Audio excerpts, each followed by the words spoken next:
Hi, this is Randy Finney with Right Side of the Chart, and this is a mid-session update for Friday, January 27, 2023. It's 2:22 p.m. Eastern Time as I'm starting the video, and here's what we're going to do. The last video was a mega video, longer than usual, covered a lot of stuff in there. This one will be a little more focused. We're just going to look at the markets, but we're going to look at really three sectors. I've already covered the broad markets, including the small caps and the S&P and the Nasdaq 100 extensively in recent videos, including today. So I'm just going to say we'll just start out where we're at on the Qs, the QQQ, and that's just a hair above the trend line, and we're right about on the 200-day exponential moving average now. And as I showed you in the previous video, when I look collectively at the market-leading big tech stocks, big fame, including Tesla and Nvidia, they're give or take all about, on average it's about 3 to 5% give or take, against some a little more below their respective 200. So I could easily see and almost lean towards that kind of a little more upside there. Whether it happens before the Apple and Amazon and Alphabet report on Thursday or not. But again, because those stocks, as I said, haven't tested those 200 days in a while. So even though SPY is above the 200s by a little bit right now, and QQQ's right there, that seems like a magnet with the momentum there in tech. Now, what I always try to do is I try to be 1 to 2 steps ahead of the market, and part of that is a sector in-depth sector analysis, the breakdown of what makes up the stock market, especially if you're going to trade the indexes. Now, I have given you my preference lately to be more selective and actively, stock picking, whether it's individual sectors or individual stocks. I think that's going to, outperform the market right now, individual security selection versus just putting everything in the SPY or small caps or Nasdaq 100, at least for the foreseeable future. Now, with that being said, we always want to know where the market's going, because all ships tend to be lifted with a rising tide, and vice versa when the tide's falling. Again, in most markets, this one's a little bit different, and that's proved to be the case recently. All right, here's what we're going to do. We're going to look at 3 sectors that make up the stock market, really the S&P, that make up the S&P 500, the top sectors, I should say, the top 3 weightings. There's the S&P 500. There's our primary downtrend lines. We're just a little bit above it, and a little bit above the 200-day moving averages right there as well. And so, and I'll say this over and over again. On face value, it's bullish unless it fails. Maybe the breakout sticks, but again, I give you my preference. We got coming up on nice resistance right here, and that's going to come in line right about with that 3 to 5% or so. It's only about 1% on it, the S&P. But again, let's move on. Let's get to these sectors. So the S&P 500, which is broadly considered one of the best measures of the overall stock market, because it is more inclusive, it's more diversified, it's not as top heavy in tech as the Nasdaq 100, and it also includes sectors that you don't have in the Nasdaq 100, which is mostly, very largely a tech index with a lot of biotechs, higher growth companies. And the S&P, you've got your utilities and healthcare and everything else that's more diversified. And of course, 500 companies instead of 100. Now, the way the S&P 500 works is I have a watch list I constantly follow of the 11 sectors. I use the ETFs that track those sectors. And the top sectors I often talk about is XLK. This is my busy chart. It's my main board, but down here, you may not be able to read it on the video. I updated these for the first of the year. These are the weightings as of the end of year, the last trading day to December 30th. XLK is and has been for quite some time by far the largest sector of the S&P 500 at a 25.74% weighting. You've heard me say it once, you heard me say it 1,000 times. To be bullish on tech is to be bullish on the market, especially big tech.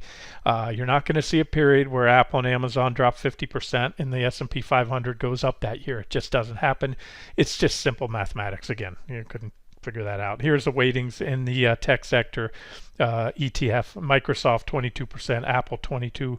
So just those two stocks alone make up 44%. Keep in mind as I go through this, some of these FANGs that are often referred to and are typically tech stocks like Amazon and Tesla and all, they fall in different sectors. When you'll see on my list here as I go through, I may not point them all out. Okay, so 25.74% rate weighting. So to expect those fangs to rally. Recently, the big tech was obviously to expect to rally. We got $1 million question: how much farther does it go? That's what we're going to look at here. All right, so from that perspective, or the perspective of tech, there's the primary downtrend line. If this looks familiar, XLK is basically a mirror of QQQ, which is about 50% tech. You put those two charts up, there's QQQ. Look at the downtrend line, look at where we are, look at the lows and the highs, and here's XLK, okay? Pretty straightforward stuff, just basically a mirror. And so you can see it's also just punching above the downtrend line and the 200s right there. All right, so I've talked on that quite a bit lately. Now let's talk on we're only going to go over the top two sectors, and again we're going to focus on a simple concept of mathematics here, and of course with technical analysis. Now that the mathematics part assumes I'm right. 25.74 called for rally. We got a rally. Is the rally over? Or is it just getting started? Well, I think it's probably closer to the end, much closer to the end than to the beginning. And so number two, remember, right? So we're at 25.74. XLV is the second largest. It's a fairly distant second, but the weighting's 15.82. So what would that be? About 65% or so of the impact of the tech sector. Another way to spin it: if tech goes up, 10%, and XLV goes 10%. In other words, this a 10% move up in XLV would account for about the 6.5% move up in tech. Remember what I said earlier. It's a little bit, the XLK doesn't include all of those big traditional, what are referred to as the big tech stocks.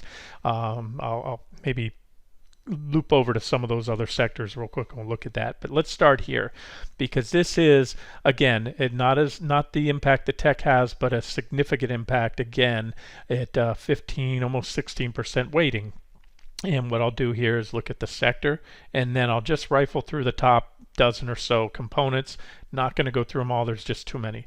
As I've said recently, my theme was, that it's going to be at this point going forward, kind of what I call the bear market is for the rest of us, with that little pun off the Seinfeld episode where they had the Festivus, and then, the Festivus was the holiday for the rest of us.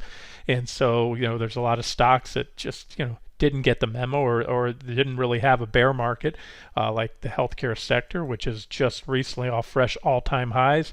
Also notable, it's a triple top high, triple top pattern. If you look it up, when you recognize one, you look for the base of the pattern, which is right about here, and then a break of that would be your sell signal. And the measured target for a triple top pattern is the widest part of the pattern, or the range, added to the bottom, and that would take us down to right about where I have that 109.61 target. All right, so what happened since then? A couple things, and I've covered this quite a bit lately too. This is the range, the box, the shaded box, that to me it appears to be a large topping pattern, and we had 3 false breakouts, 2 to the upside there, immediately followed, which is often the case when you fail a breakout of a trading range, right back down to the bottom, and then up. Looks like an EKG.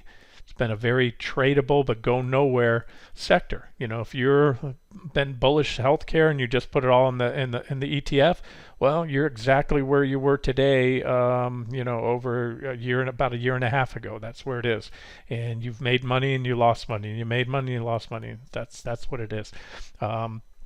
And so we also had on the downside, we had, after those first 2 false breakouts, it took us right back to the bottom. We had 2 false downside breaks and then whipped us up. So really this is the larger end of the, you want to call the top of the range, because you have those 3 tops, and you can call that, if you want to be safe, the bottom of the range, because you had those 2 punches down there.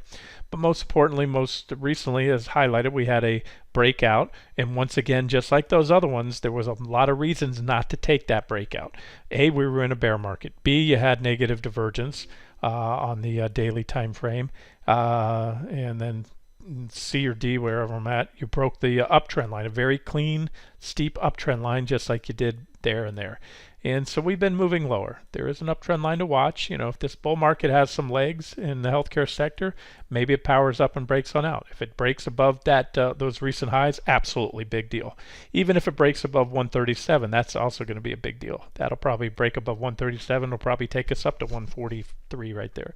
However, we failed the breakout, and the MO has been typically when you fail the breakout, you go back down to the bottom of the range. So that's that. Also, as I've talked about, if obviously there's some risk averse people on the site. I know that there's always risk averse people out there, and there's also people that want to take a more methodical or mechanical, less risky, more steady Eddie approach to the market and do what the pros do, hedge or security selection, what I've been preaching. And so therefore you would have been, for the last few weeks, especially the last week or so, you would have been long tech and short healthcare, and you would have actually made money on both. You would have had two separate, fairly non-correlated trades, and both would have been profitable. And because as tech's been rallying, healthcare continues lower. All right, potential bullish crossover in the PPO. You pop this line, you might get a little counter trend rally, but I suspect if you do, it's going to be faded. And I'll show you why. We're going to get into the charts in a second. So just remember, this sector has a notable impact on the broad market. And so what I think will happen, kind of when I talk about trying to be one or two steps ahead, even though I have no desire to short or go long XLV, and I've talked on that before, the simple reason that this sector, unlike some others out there, in the gold mining sector, for example, birds of a feather flock together. When the miners are running, just about every component in GDX is going up, and when they're dropping, they're all going down. Healthcare, these stocks have very diverse and different business models. I've noticed now that the device makers, Medtronics, those kind of stocks, Stryker, they have more constructive charts, and then you have others, some big pharma and some of the biotechs breaking down. So this is a sector that, even if I wanted to engage it, if somebody paid me to trade only healthcare stocks, I would have a individual portfolio, bullish the best looking setups, or long those, and then bearish the most bearish. But let me go through the components, and I'm simply doing this in order of their market cap. This may or may not be the weighting in the sector, but it's usually pretty close. I have a watch list that I'm clicking off the screen, and it has all these. This is the largest in the sector, UNH, United Healthcare Group. And all of these I've covered recently. This is kind of an update. Highlighted some of these, quite a few of these as short trade ideas. So, and remember also, let me just say this too. If you're new to the site, I've set up the categories on the site, and that has been fixed, by the way. If I forgot to mention, I had my programmer work on it. We worked on it over the weekend. All the tag clouds when you click are now working. If you go into the categories and the trade ideas, they're working. However, with this very rapidly shifting market, I'm long, short, in and out of things, and you know that. One day I'm long the Qs, the next day I'm short, and sometimes boom, boom, boom, in and out. And so the trade idea categories are not as clear as they used to be, because there are some trade ideas that are maybe, for example, the indexes, I might be short for a day or two pullback, but also long as a swing trade. Gold mining stocks, a great example. Those are all in the gold and silver still, and gold and silver themselves, long-term trade ideas that are still active. But recently I've been looking and waiting for a pullback in the gold and silver. And so near term, those might be added on as short pullback trades soon when we get those, what I'm looking for. Okay, so UNH, let's keep it simple. We have a clear breakdown. We broke down there, red candle, followed through. And as I said, it's been, I said the other day, it's been consolidating on that 488.82 target. And whether we back test, the back test would be an objective short entry add-on, as would a reversal. But bottom line is, if we're just going to do check boxes, we'll play the little game here. I'm not going to write it out like this on everyone, but just, this is how my mind works. This is a check for the bearish case. So, as we go down the line, if I have more bearish, they're both Bs. Can't draw a bear and a bull. I'm not that good with the screen draw tools, but that would be bearish, and this would be bullish. If I go through the sector and I've covered the top, 24 or so holdings or top weighted components of that sector, and of that I say, let's say there's 16 that are clearly bearish, 5 that are clearly bullish, and a couple that I have no opinion on. Well, the bears get the check mark. And so there's one that's clearly bearish right now. The only thing that would make this chart not bearish is a solid move back above there. We had big negative divergences. To me, this stock is going a lot lower. I have a pretty high degree of confidence. And then when it does, remember, it's going to help put a big drag on the second largest sector in the S&P. So while you have all the, some folks out there cheering the rally right now in the tech stocks, well, like I said, things to watch out for that they might not be watching are this sector, are commodities. You start seeing commodities go up again. You're going to hear more talks about, oh, maybe there was just a brief abatement and now inflation's back. All those kind of things that will, I believe, at some point put an end to this current bear market rally and begin the next leg down. All right, UNH bearish. J&J second largest. I don't have a strong opinion on this, but you can see that it's like many, it's already topped. When I look at a weekly chart, I see a very, very significant uptrend line that this thing's dancing on. That yellow uptrend line, I have it extended here as white. So I'll keep it very simple. If and when J&J goes this nice price support there, about 158 and change, set an alert. Good night to J&J. And these divergences tell me that's what's most likely going to happen. Like many of these healthcare stocks, they're coming off all-time highs. They didn't get the memo. They've not really been in a bear market. They're still in a large secular bull market. But when that changes, and the more of these that break down, the higher the odds go that the whole sector is going down, and that's going to put a drag on the S&P 500. And you're not going to see the Nasdaq 100 go up 20% a year and the S&P 500 down 10 or only up 5. They tend to move together. QQQ just tends to go up a little more percentage terms when things are good and down a little more when things are bad. All right, next up is Lilly. Well, I was on the weekly. I was really wanting to focus on the daily, but what this does too, guys, is paints the bigger picture. I'm still on the weekly because that's what I jumped over on J&J. That is a textbook bearish rising wedge, and a big one at that. Even in bull markets, you get these big, pretty healthy corrections. There was a wedge.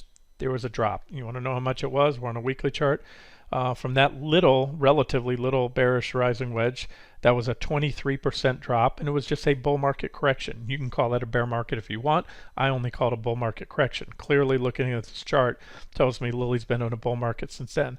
And where does it go? I will give you other targets. Again, the point of this, all these videos, take what you want on the site. When I cover analysis, if I'm clearly bearish on a stock and I'm laying out targets, take it as a trade idea. I can't possibly trade all these. I can't possibly put them all up on static charts and follow-up posts. But there's a stock that is, in my opinion, going to go down to 276 in the coming weeks to months. That's a 19% drop from where we're at today. It's just broken down. Buyers will probably step in around there, and then it'll take it out after that and ultimately drop about 35%. Daily chart, no, you want to wait. See, you've got the 200 days and you're right on the trend line. So forget about what I just said on the weekly. This is a line I'd go off of, and I'll set an alert there as well. So, really takes out the recent lows. It's going to take out that trend line. And like I said, you want to see the redder the better. The farther it goes down below that level, especially a solid daily close, and you want to give it the benefit of the doubt. What does that mean? Maybe take a starter short there. I think I'm seeing a lot of these as they're breaking down. I'm seeing a quick rush for the exits. There's a lot of rotation. Money managers, as they should be, are selling the big winners that are getting lofty and overextended and overvalued, and they're moving it into tech lately. And they're coming out of these fast. So you could take a break starter half position on the breakdown of the trend line and then add to a full position when that 200, those converging 200-day moving averages go. And I'd use the targets I gave you on the weekly if you're just a typical trend trader, not an active swing trader. Active swing traders, you can game all the little micro bounces if that's your thing. All right, Merck. This one I highlighted recently up here. Said it was probably next to go. That was when it was right up here. It did. You've got a lot going on there. That big red candle. There was a little doji topping stick there. You have a nice support right there, or had nice support, 108.73. That went, and this thing's gonna head down most likely to my targets here, and I wouldn't be looking to go long, other than, again, if I talk on different time frames, and for most folks, if you're not good at trying to game the zigs and zags, it's not so easy as just saying every hit of each of these targets you'll get a bounce. When you get there, how does the sector look? How does the broad market look? How does the intraday charts of Merck look? Do you have any divergences or any overbought conditions? But if you want to keep it simple and you just swing or trend trade, there's your number right there, 95.24 from the breakdown, which was highlighted before and after. That's a drop of about 12.5%. And again, the takeaway is that's going to put pressure on the second largest sector of the S&P 500, and eventually tech's going to get that memo, and their little party will be over. ABBV, ABV, here's your trend line right here, a nice clean uptrend line, and this one is just starting to crack as of today. Of course, you had your, not requisite, but I'd like to see it, divergent high right there, and then you went on to break that support right there, 106.08. You could have had a short entry there. You could have had a short entry on the trend line break. And now we're starting to crack, but see, that's not an impulsive breakdown, but we're below it. We broke the other day. And again, since I'm seeing a lot of these break down, I would have more confidence in shorting this one than I might normally if the rest of the sector, if I wasn't seeing any other breakdowns. So again, you want to be safe, wait till it starts walking away, or maybe takes out. I think taking out today's low will probably do the trick. I don't have targets for you on that one. Again, that's not the primary point of this video, but we'll see. Well, there's plenty of meat left on the bone for a lot of these because this sector is just starting to roll over. Pfizer, I don't have a strong opinion, but look, this is this is big pharma here. Broke down there, started to go a little bit, and then the momentum accelerated. They're getting out of Pfizer. They're selling that one. TMO, Thermo Fisher Diagnostics and Research recently put in a little divergent low right there at the lows. It's pretty much just floundering around in this big old trading range right here. It had one false breakout, which was a breakout that, not to be taken in my opinion, because you had a clean trend line and negative divergence. That was a bearish setup. It took us down to the bottom of the range. We had one false break to the bottom. We're back to the top. It's kind of, again, it's in a range. I'm not going to make too much of it, but based on the current technical posture, with some divergences there, and the MO too, the MO being in a trading range, short rallies to the top of the range, cover the bottom, go long, short, go to the bottom, short, go to the bottom, short, go to the bottom.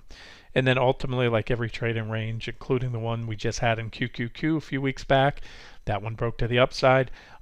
This one will likely break to the downside. You can look at the long-term charts and then understand the gravity of this. That daily chart might say you get a little pullback if you break to the bottom, but this shows a bull market in TMO since late 2011. There's my BOD, or benefit of the doubt trend line. I've got 1, 2, 3, 4, 5 distinct reactions.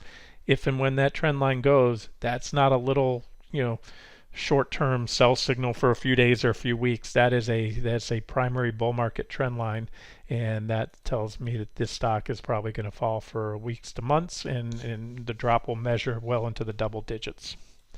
Set an alert for that one. ABT, Abbott, a little up, had a rally here. It looked good here. You had a nice bullish falling wedge. You had positive divergence. And now you rallied and you had a little uptrend line, and now it's broken down below that trend line, so there's a sell signal. I don't have a strong opinion, not one of my favorite, but I can tell you it just broke trend, and it also at the top put in a little divergent high as well right there, so probably heading lower. DHR, downtrend line resistance, big level right there. Really, kind of a descending triangle pattern with a sell signal coming to break below 234. One of the better looking ones, but not anything I'd be interested in going long right now, mainly because how the sector looks. BMY, Bristol Myers, divergent high. Last time we had a divergent high was here. Stock fell and 17%. The time before that was right here. The stock fell 23%, and this time around we've already fallen about only 13%, and we went on. The difference back then, all that did is brought us back to this trend line. Now we had a nice clean trend line that was recently broken. The stock is flagging below that trend line. There's your flagpole, and a breakdown below that bear flag, the bottom of that, which should take us down to about right here. There's a measured target. There's a reaction low. That would be your price target for BMY, $66. Amgen, little, kind of a blow off top there, looks like. And the most important thing on this chart to me is the fact that it has this was very, very, very, very, very good resistance. The stock since early 2020 has been banging, banging, banging on that level. Even every time it tried to pop it, it got rejected. Bang, bang, bang, breakout. Bulls jump in, get all excited. Shorts get squeezed out. But then boom, that's a failure. So that means this whole thing was a false breakout, aka bear trap.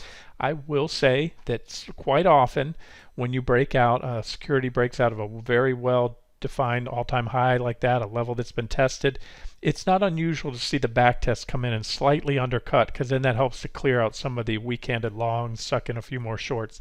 But the longer we stay below here and the farther we get away from that level, the more bearish it is. So if that continues lower, that's a pretty powerful false breakout, and that's bad for the sector. All right, how many more? I've got, I'm going to go down just a few more here, handful. ELV, break on the trend line would be a sell signal. CVS, almost some divergence there.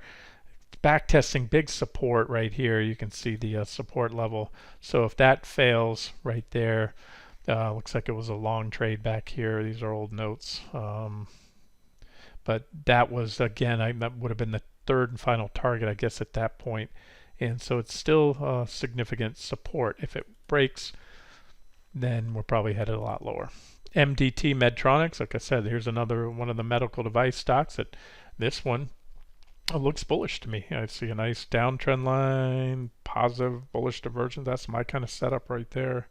A lot like a lot of the tech stocks I just highlighted, and broke out and boom. Probably make a run at the 200s. Depends, if the sector really starts to get some downside traction. The problem is you can get forced selling on the ETF, and that, or selling on the ETF that results in selling on this. I don't know, again, how heavily weighted it is in there. The heavier it is as a weighting, the more it's going to be impacted by those liquidations in the ETF. But either way, that's a constructive one. I certainly wouldn't short it. I'd rather be long.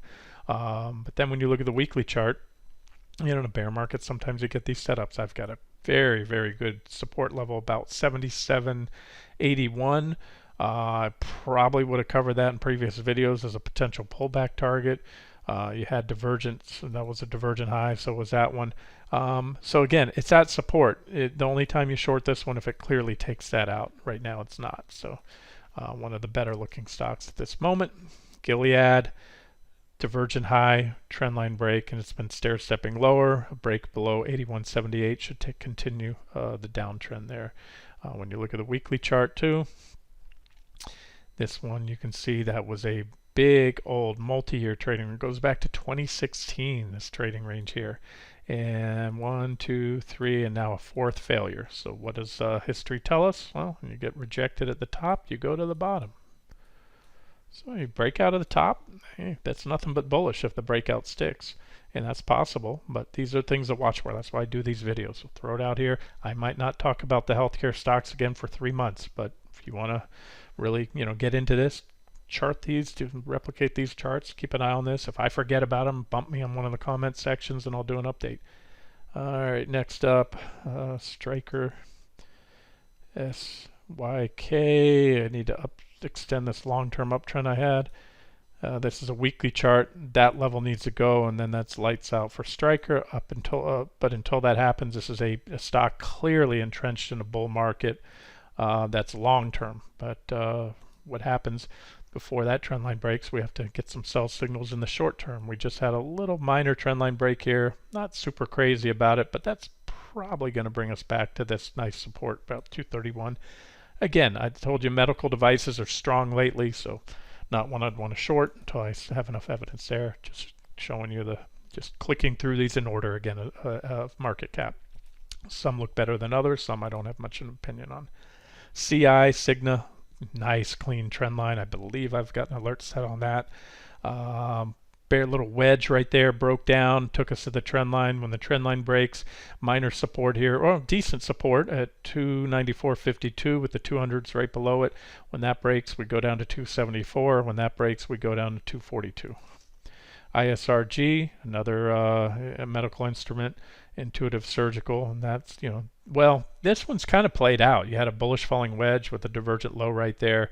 You had a breakout right there. We ran up. And again, it's kind of like with the tech stocks now. They had a bullish setup. They're in a bear market, rally, but then at some point that rally ends. This one ended with a divergent high and it's pulled back. It's back testing. This is kind of a make it or break it level. That's a pretty important support level. If the bulls can step in and buy it here, then yeah, it continues up to that next target. Otherwise, if it breaks down, that's probably the end of a bear market rally with more downside to come. VRTX, objective short entry. This was a textbook, big old bearish rising wedge pattern right there. There's your uptrend line. There was a breakdown, hit the 200 days, reversed hard off them, and it's now making or almost making a back test. And so TA 101 says if you didn't short the breakdown, you can short the back test. We'll stop somewhere above. Remember, back testing can continue for a while, so you pick your stop. You decide if you want to take it, and that would be your first and minimum target 273.12. That would give you, from where we're at now, if it does reverse, about a 15-16% profit. Last time it had a divergent high on the daily and it broke down from a trend line. It fell about 39%. I have a thing here, see weekly trend line price target. Let me take a look at that. Yep, there's your weekly primary bull market uptrend line. So again, the healthcare sector, many of these stocks are firmly entrenched in a bull market. Again, they didn't get the memo. They did really, kind of shrugged off. They had a correction when with a lot of the stock market, but they just corrected them back to their primary bull market trend lines. So, this is again something we'd have to look at in several months from now, if so, or whenever that's hit again. And then if these trend lines start to go, then that's bigger picture stuff. But we're not there yet. So that's why I'm focusing mainly on the daily time frame right now. Regeneron, trend line there. Let me see if I'm going to go over any more. Let me see how many I wanted to go through on this. Yeah, no, I'm going to stop it here so I don't give you another hour-long video. We're at the 32-minute mark. Let's just go into the next sector. Okay, so remember, recap. XLK, largest sector of the S&P, 25.74% weighting. Healthcare, XLV, second largest, 15.82. We're about 3/5 or 65% maybe of weighting. And then the third largest, XLF, financials, comes in at about almost a 12% weighting. So roughly half of impact that the tech sector has. We'll rifle through these quickly, starting with this daily chart. And this one, way back here, identified these divergent high 1, 2, 3. First target was hit there. It never went out to above a reasonable stop. It was a trade idea with 3 targets. Stayed within an attractive risk-reward ratio, so it just took a long time to play out, and then went on to play out, hit my second and third and final target there. Recently put in a divergent low, rallied, but it also then more recently put in a divergent high here, had a correction back to this trend line. This is our primary downtrend line, kind of what you're looking at on the S&P right now. Breakout, back test, rallied up again, but only to extend the divergence, the negative divergence right here, mainly on the RSI. And I've in the past couple months, I've highlighted these bullish and bearish crossovers as good timing indicators to confirm short entries or validate, especially if you get the trend line breaks, like right there. You had a bearish PPO high-level crossover, and that was an excellent confirming that trend line break, and that was good for whatever it was, about a 15.5% drop. Then you had a bullish crossover right here. Big, not every sector, not every index, but many of these bullish and bearish, especially if they're clean separation in the lines. So that was a buy signal there, and it coincided with a divergent low, positive divergence. And then we it told you stay long until boom, bearish crossover right there, came with a divergent high. You got that correction. Recently got a bullish crossover right there. That was the catalyst for this bull trend. And if you look real close, we wanted to, this is one of those examples where sometimes it looks like you're going to get your bearish crossover, and it does it. The lines kiss. Looks like a little face of a goose or something right there, right? So we're watching that. When you get a bearish crossover there, that's a pretty good sign the next downtrend's begun, and I'll bet you it'll coincide with a break of this little wedge. So what happens here, or what happened, you had an uptrend line there, and we broke down. That was when it looked like you were going to get the crossover, but you didn't. So that would have been, if that's your confirming signal, maybe you're a little more cautious to short, especially things that are in a pretty good uptrend at the time.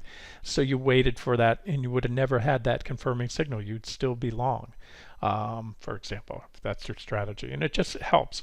Now the downside to waiting for things like that is sometimes things can break down and just run hard, and by the time you get the confirming crossover, you might have missed an optimal entry. It's always different. That's why I do these videos. That's why I talk so long. But it's something to watch for. And I think it's going to happen. You see this little minor trend line here. Plus you have nice resistance here at 36.78. Decent. Not very strong, but it's a line I've had here for a while. I think it's relevant. And so maybe a little more upside, maybe not. Either way, I think a breakdown is likely and imminent. And when it comes, we get a confirming bearish PPO crossover. That's the next down in financials. Whether or not you want to short financials, they tend to be a little more correlated, even though within XLF, you remember, it's financials is kind of like the healthcare sector. You have different business models. You have insurance companies, you have banks, you have brokerages, you have exchanges in there, the NASDAQ and CME and JP Morgan and Bank of America and you name it, and probably the broker you're trading with right now is in that sector. But either way, I just wanted to point out the negative divergences and rally back into resistance. And see this big shaded box? I had that up here for a while back then, before when we were topping, to make the case for the new bear market. Told you we'd get a powerful sell signal when we broke down. We did. We broke down. The financials had the initial leg down, hit my second target. We back tested the bottom of that range. Remember, that's a topping pattern. Just like we broke above on the QQQ recently of a comparable range on a smaller time frame, the 60-minute chart. But that's what happens. You break down. If you miss the breakdown, you short the back test. You got that. Went up again, rejected again, rejected again. We're back there now. Now look, like the S&P 500, it's showing some relative strength. It's making higher lows, and it could pop back in there. And if it does, we're going to have a bigger rally in the stock market. So I have to acknowledge that. And it's going to be good for the S&P 500 if the third largest sector can do that. But as of now, like I always say, resistance is resistance, and it's more of a zone, especially the recent highs. Resistance is resistance until and unless taken out. So what you want to do is maybe don't jump the gun, just wait to see if you get those sell signals. And again, whether or not you plan to trade the financials, it might help you with your analysis on the broad market as to how much further this rally can carry and when this rally is likely to end. Because what will probably happen if we continue to see healthcare stocks roll over and more breakdowns, and then you start to get also some breakdowns in the financials, then the S&P is going to start being dragged down, and eventually that will drag the tech sector down with it. All right, individual stocks, and then we'll wrap it up here. And again, I'm going in order of market cap. So the ones I start out with are going to have a bigger impact on the sector. Here's the 800-pound gorilla in the room, JP Morgan, big old bearish rising wedge right there. Breakdown and back testing right back to resistance. This one, I'll say right now, it looks like an objective short here for a swing down at least 129. You have negative divergence. Should it pop any higher, that's fine, because that's just even better resistance there at about 146.48. It's also a nice area to put a stop a little bit above. So maybe a scale in range from here, about right where we are, about 140, 112 up to about 146.50. Do not add above that. Start looking to scale out if that happens. And target, minimum target, secondary target 119.42. And again, remember the impact this would have on the broad market. That's the important thing.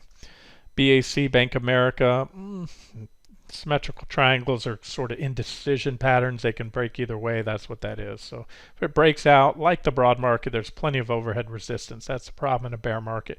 You have plenty of overhead resistance. In a bull market, every time you break to a new high, there's no overhead resistance. So it's much harder to identify where the trend's going to stop at that point. When you don't have any overhead resistance, all you can do is wait for sell signals on trend line breaks. So that's what we have there.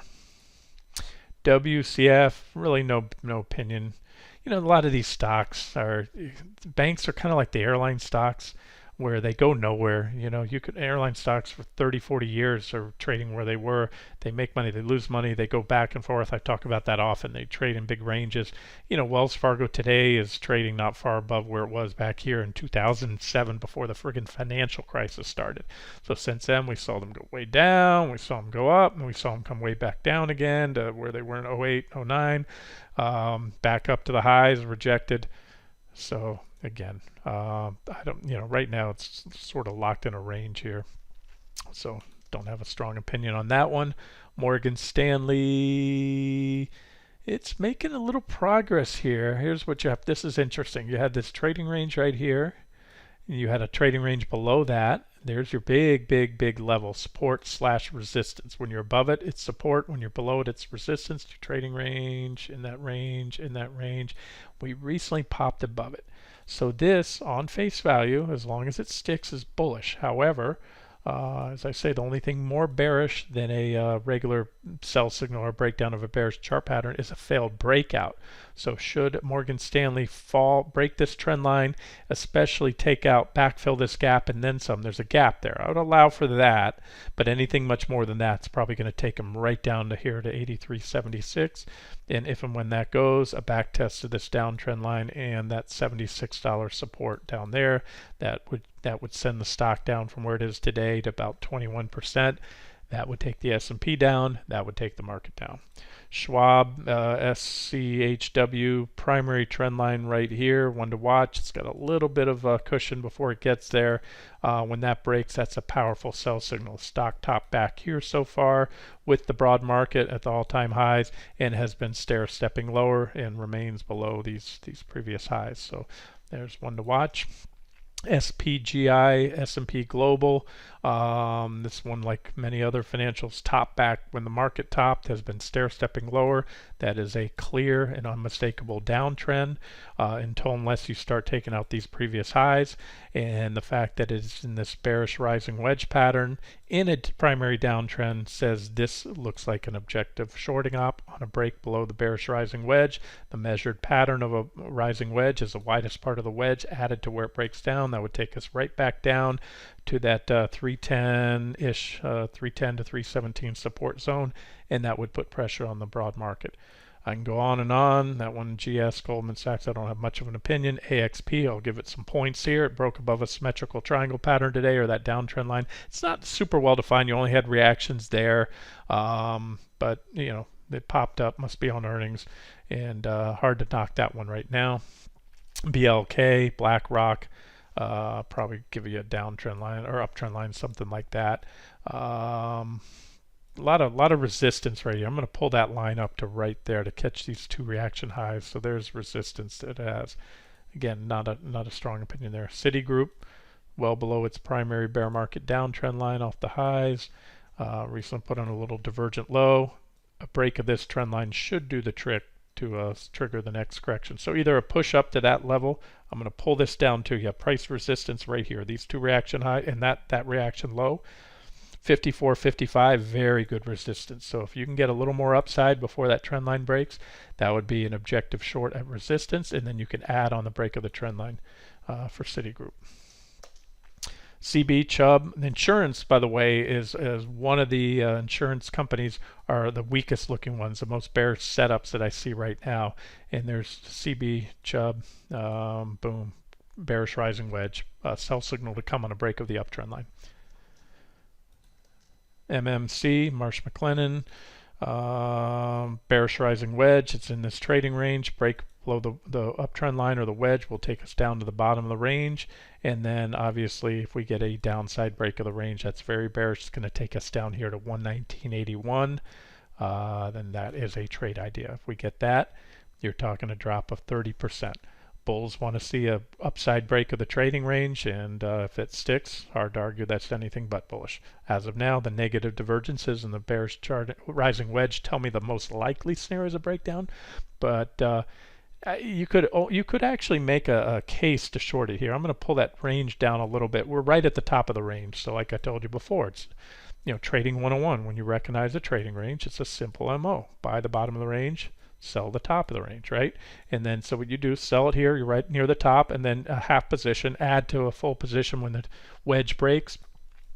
Either cover the bottom, or depending on what's going in the market, if it looks like we're going to break, because as I said with that QQQ range recently, no range lasts forever. Sooner or later they break one way or the other. It's like a coiled spring building energy, and so you could hold out for the whole enchilada if that's where you think it's going to go.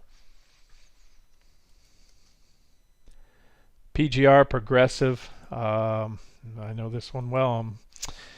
Had to fight him on my insurance payout for my truck, which was flooded in the hurricane and destroyed.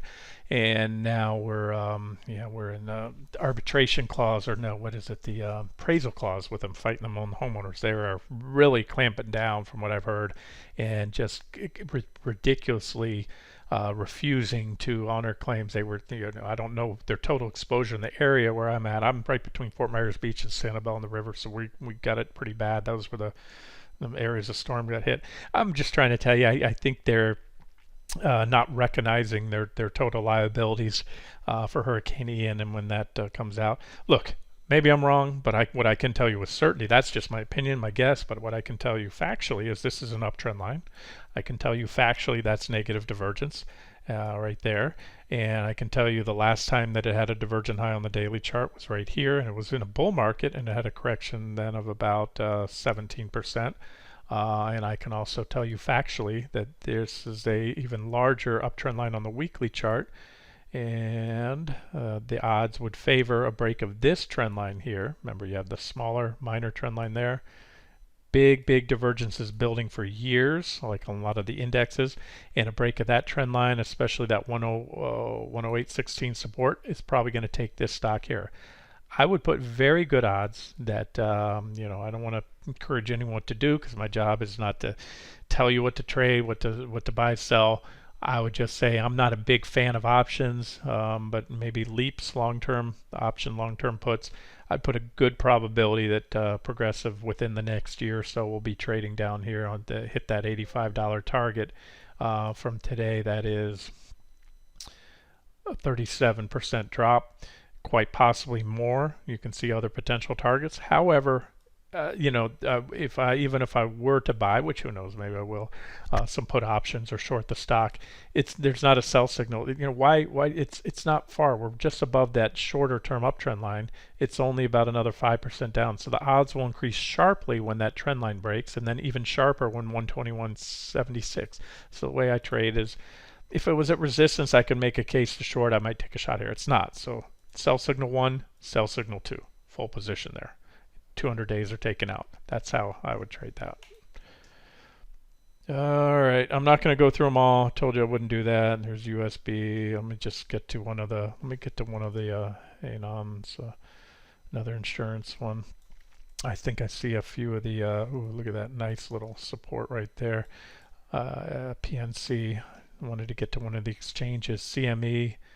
Take a look at the exchanges.